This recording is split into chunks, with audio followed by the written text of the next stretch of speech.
if we're moving into our passage, okay, first I want to ask you a couple of questions. Like, when you have been told to annotate in English class or in other classes, like, what have you annotated for? How have you been told to do it? What do you usually do when you annotate? For like keywords, summary of what you read. Keywords, summary of what you read, topic sentences. Okay. So when you do that, and then you have to write, let's say in English, how many of you feel that the things that you annotated aren't really helping you at all with the response or paper that you have to write?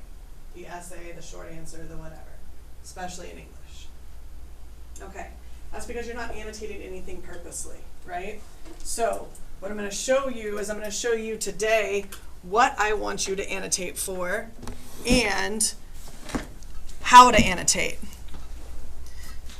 It's going to be a little different than what you are used to, kind of, but the expectation is still there. So when we annotate, we don't really annotate for like summary, right? Now, there are going to be some pieces that are more difficult to get through, so you have to read it once and annotate for just understanding, and then go back and annotate for analysis, right? So there are things like this. I feel like this one's pretty easy to understand, so we don't necessarily have to go through and annotate for understanding. But when we are annotating like a rhetorical analysis piece, we're going to annotate and we're going to look for connections to the rhetorical situation. We're going to look for connections to purpose.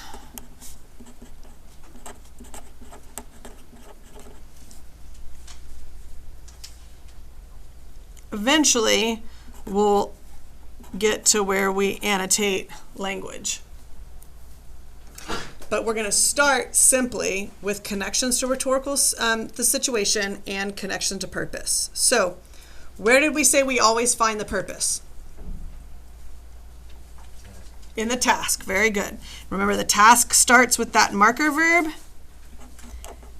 and then at the end, right? And when we look for purpose, we always look for two things. We look for either the understand or, for this one, what did you find? Okay, where? Yep, reaffirm the country's strength, right? So that is the understand. So when I look at that, I mean, that's your purpose, right? So there's our task. So when I look at that, I want to ask like maybe two questions sometimes that help. And it is, why should we have strength?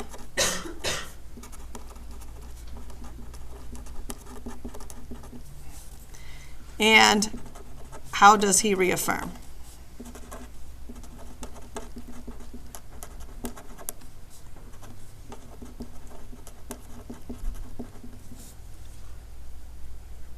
So those are the things that we're annotating for. If you feel the need to annotate for summary, you are more than welcome to do that. However, you're going to have to also go back and annotate for connections to the rhetorical situation and purpose. Okay? So we're going to read, we're going to talk, and I'm going to show you like all the things. One of the things you'll see from me is you'll see that when I see a conjunction or conjunctions, what are conjunctions? What are the conjunctions? They are the fanboys. Anybody know what the fanboys are? Very good. Y'all learned one grammatical thing in like all of elementary school. Perfect. That's good. That will come in handy. All right. I always put a heart around them. So the reason being, when I annotate, and I started doing this maybe years ago, when I annotate, I underline, right, as we all do. Like, it's better for us to get used to only using a pen or a pencil. Highlighters aren't needed or used because it's a waste of time. You spend too much time. And when we get to the test, you can only use a pen, right? So to differentiate between things, I underline my things and I annotate, but when I see a conjunction, I put a heart around it, because when I step back from the passage, sometimes I can find a pattern in those conjunctions. Conjunction sometimes also suggests a shift, right? There are connections, compare, contrast, all those things are in there. So that's one of the things that I'm looking for. So let's just start reading and then we'll talk. Good evening. Today, our fellow citizens, our way of life, our very freedom came under attack in a series of deliberate and deadly terrorist attacks. The victims were in airplanes or in their offices. Secretaries, businessmen and women, military and federal workers, moms and dads, friends and neighbors. Thousands of lives were suddenly ended by evil, despicable acts of terror. I'm going to stop there. Turn to a partner.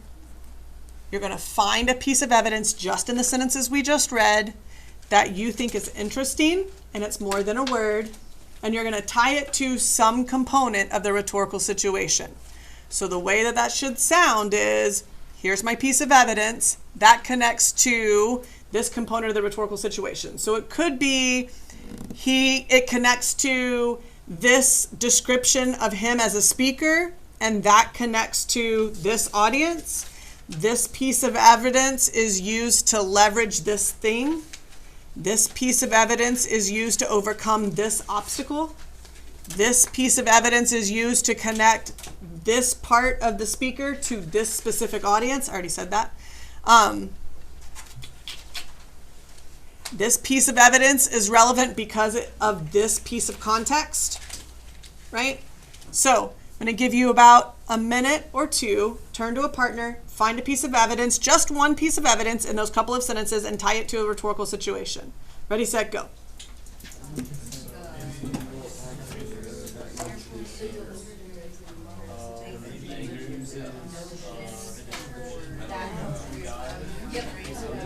Connect these to like something from here. So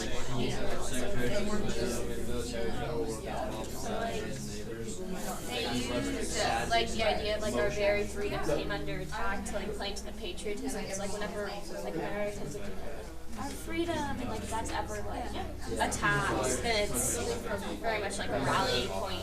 So we use that for his patriotism. I said our very freedom came under attack because that's more of like the patriotism. Well, and then We didn't get to that though, right?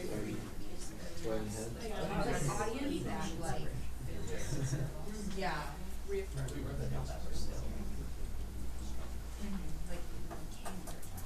Oh yeah. Scared to write it down? Or not sure? And you can. I'm scared to write. Don't be scared, right? Okay, somebody tell me a piece of evidence in there that I like. Sometimes it's easier to give me like the part of the rhetorical situation and then tie it to a piece of evidence. I don't want to know what it means. We're not there. I just need to know the piece of evidence and what it connects to. I might ask you why, but Allie, give me what you got. I did a very freedom came under attack, and that tied to the leverage of patriotism.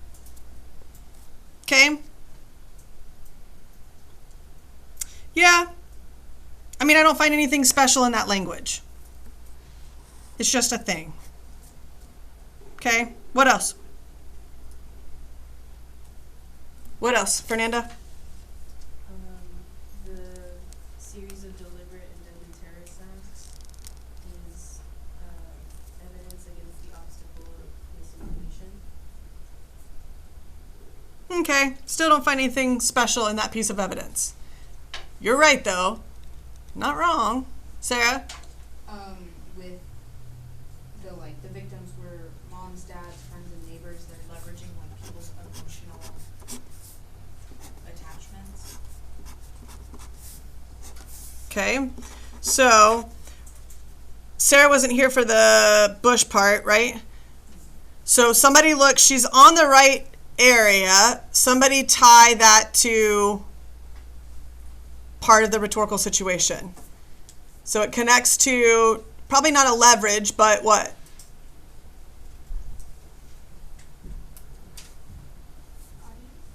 Okay, what specific audience? Yep.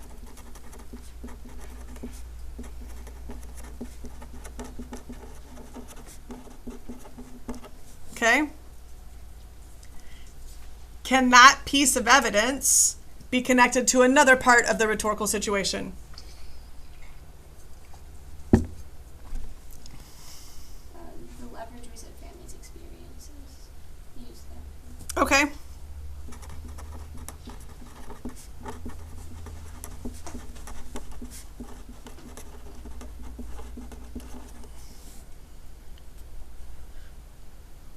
I would also say,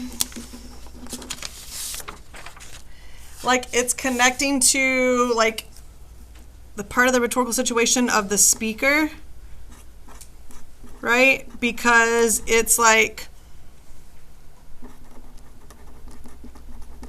connecting to all his roles as the speaker, right? His role of a businessman, his role of commander-in-chief, his role as a father, his role as a family man, right? So it connects to those, okay?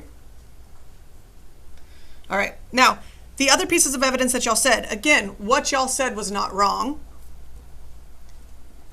What we like this because look at the conjunctions, look at the colon, the list. Those are all things that you're like, ooh, if you can tie a piece of evidence to multiple pieces of the rhetorical situation.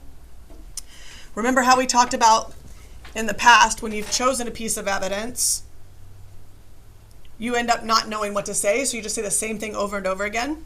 Now, if you choose a piece of evidence, you can see how it impacts one audience. You can talk about how the author leverages something. You can talk about how the author connects to this audience because of this role that he is playing, right, or that he is a part of. So you're leading yourself into analysis. Thousands of lives were suddenly ended by evil, despicable acts of terror. The pictures of airplanes flying into buildings, fires burning, huge structures collapsing, have filled us with disbelief, terrible sadness, and a quiet, unyielding anger. These acts of mass murder were intended to frighten our nation into chaos and retreat. But they have failed. Our country is strong. Every year last year I meant to delete those little the parentheses. It shouldn't be in parentheses because he actually said it. So, all right, look at the second part. Find a strong piece of language or strong piece of evidence that you can tie to the rhetorical situation. You have 1 minute, talk with the partner, ready, set, go.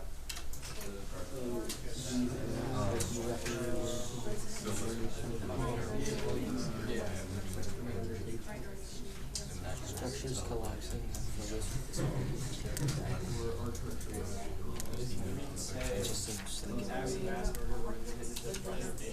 At the end, they have failed, our country is strong. It's talking about, like, the whole goal of it is to reaffirm the country's strength, and they're, like, accomplishing it through that. And also that targets, like, the patriotism.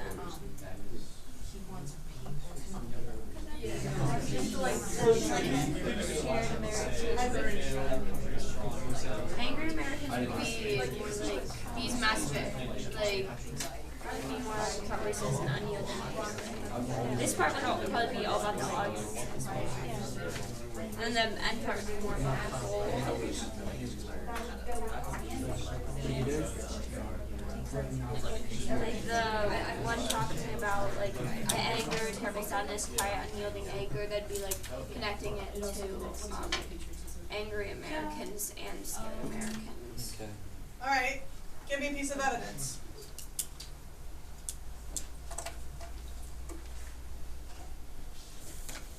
Fernanda? But they have failed our country is strong. Okay, so what part of the rhetorical situation does that apply to? The author obviously leverage. It's related to the author because he represents the nation, Okay. and it relates to the audience because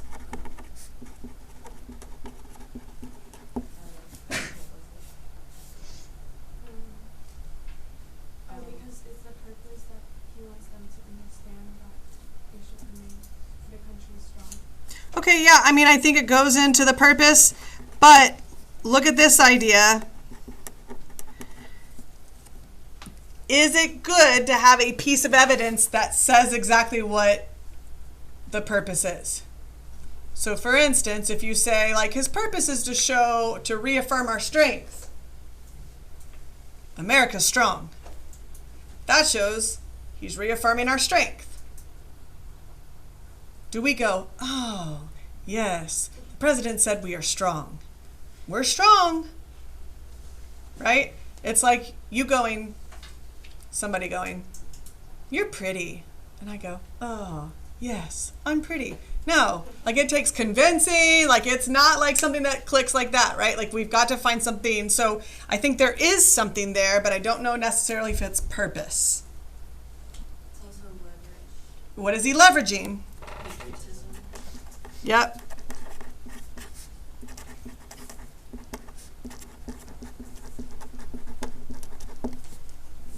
Yep. I would say he's leveraging America's patriotism. Is there another piece of evidence in there that we like?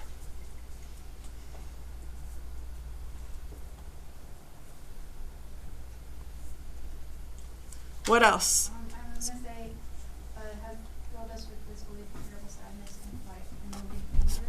Awesome. I would say audience, it also is speaker because it's what everyone is feeling right now, and then it's what Bush is also feeling. Okay, so he's leveraging like America's like grief.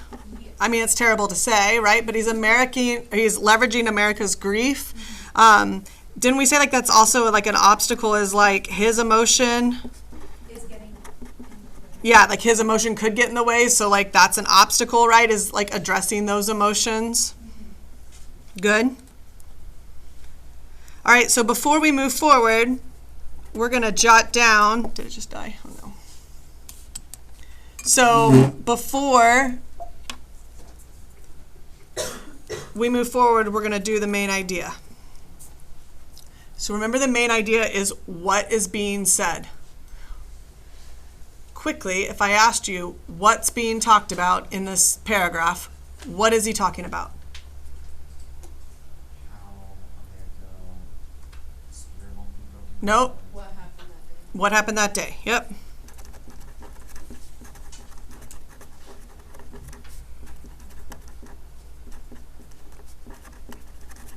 That's literally what he's saying. Not what he wants us to feel, not what he wants us to believe, right? It's what he talked about. Now, so tracking the main idea helps us find a shift as well. And then if we talk about tone, tone will also help us find a shift. What I have learned throughout the day is that we have little to no experience with tone. And the extent that we have tone is about happy, sad, positive, negative, good, bad. And I've heard of gloomy. 4th grade called and wants their tone word back, right? So look at what is being said in here. What tone? Now, like if you listen to him, if you think about tone, like that stays the same, right? But look at what is being said. What tone is he trying to impart? What would we say? Resilience. I don't think here he's not going, look, we're resilient. Look at all the people that died. Like through the end though, isn't he like been trying to like hold on to his strength to the end? Barely. Just at the very end. I don't think you can. So think about the rhetorical situation, right? Will he get there? Is that how he feels? Absolutely. But when we're talking about 12 hours after this event, is he going, we're resilient? And literally there are like buildings crumbling, right? So he's not there yet. So anything we look at, it's always an argument. So will he build to that resilience? Yes. But when he's addressing this, he must first address it in a certain way. Fernanda? Did you really just come up with that, or did somebody tell you that from an earlier class? Shut your face. I actually had that in my other classes. I had to give that to him. Good job, you. So solemn for me is, we can't say sorrow because as a president, you can't have this sorrowful tone. It shows what?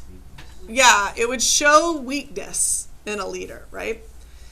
This idea of being solemn is steadfast, but for me gives like this hint of underlying sadness, but still strength, right? So solemn would work for me. All right, next paragraph.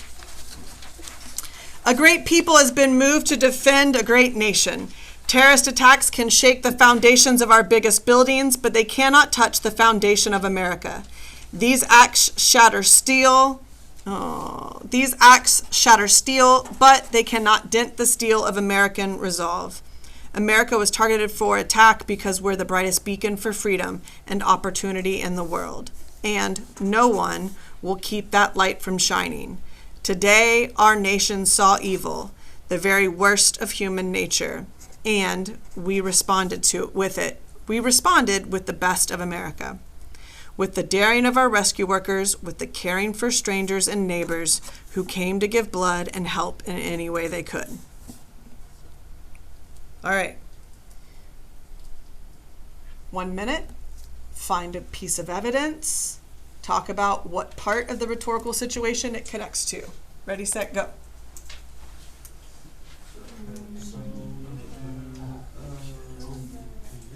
America was targeted for attack.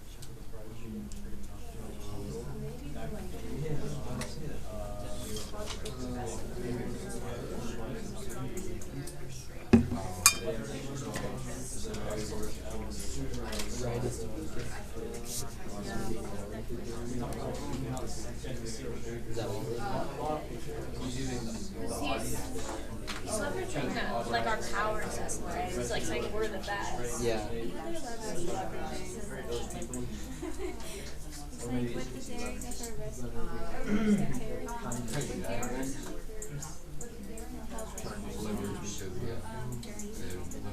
So like he's strength.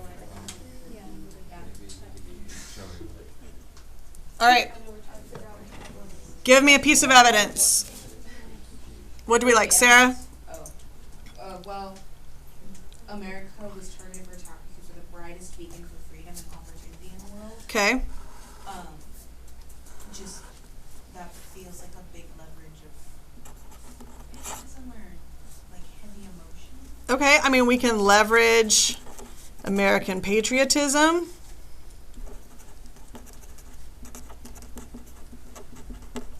I don't know if we have this on y'all's list, but like we can leverage the idea of like American values.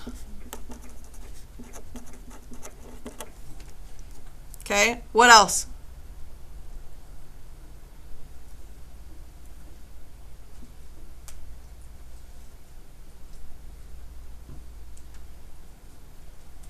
Is there another piece of evidence in there that we like?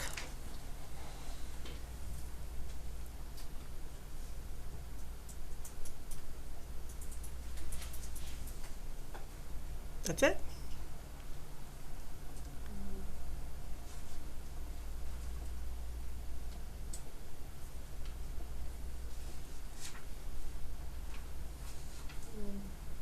The part he's like daring on our rescue workers, caring for strangers and neighbors, and giving blood. Okay. I feel like that's leveraging the audience. He's almost like applauding them, being like, "You did great." Okay, so this would be, I don't know if it's leveraging, but I would say that he is addressing the audience. And which audience? Can't say America. We could say first responders. Yep. That would work for me. Medical workers. That's first responders. Yep. Just people who are both, like, it said strangers in front of the family, just like if someone got injured, people who are willing to help others. Is that, but that's what he's saying, not an audience that he is applying that to. America? So if we like this idea of the brightest beacon, do you see anything else that's similar to the idea of a brightest beacon? Do you know what a beacon is? It's a light, yeah. It's like a light that shines to bring people into a shore, right? Or to like.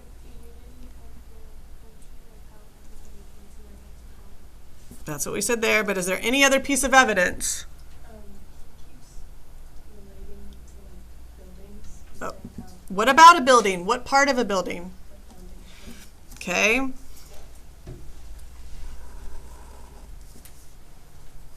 So they shook the foundations of the biggest buildings, cannot touch the foundation of America. What is that? What part of the rhetorical situation is that applying to, Hadley? Look at your list. Look at your things from the rhetorical situation. We can infer what it means, but what does it connect to? He's referring to the towers themselves. Yes, but that's what he's talking about. What part of the rhetorical situation does it connect to, Allie? We talked about like our own historical precedents, like precedents. And, Yeah. like, it's kind of like going back to like our foundation. This is where we started, and like we're continuing. Okay, so he's leveraging like America's like historical precedents.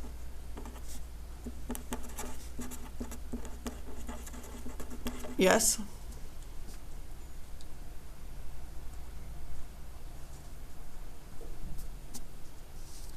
Can we not just do this one too? These acts shatter steel. It cannot dent the steel of American resolve. Right? That can go there as well. Leveraging like American patriotism.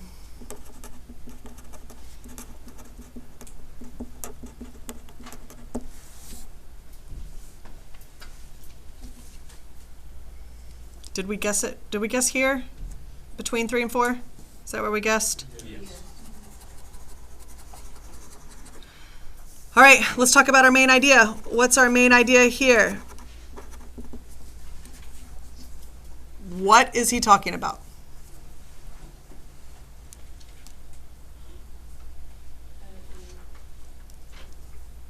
We're helping each other to stay strong and helping each other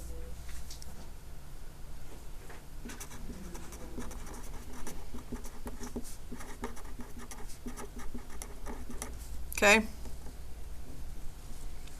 What would you say our tone is?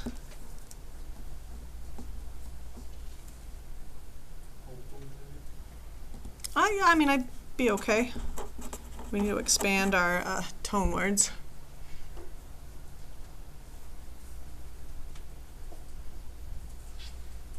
Now might be the time for resilience. There you go. I'll take that.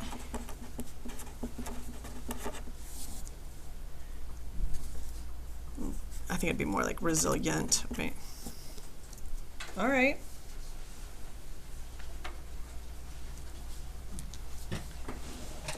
All right. We're going to stop there. We didn't get very far, but we'll stop there for today.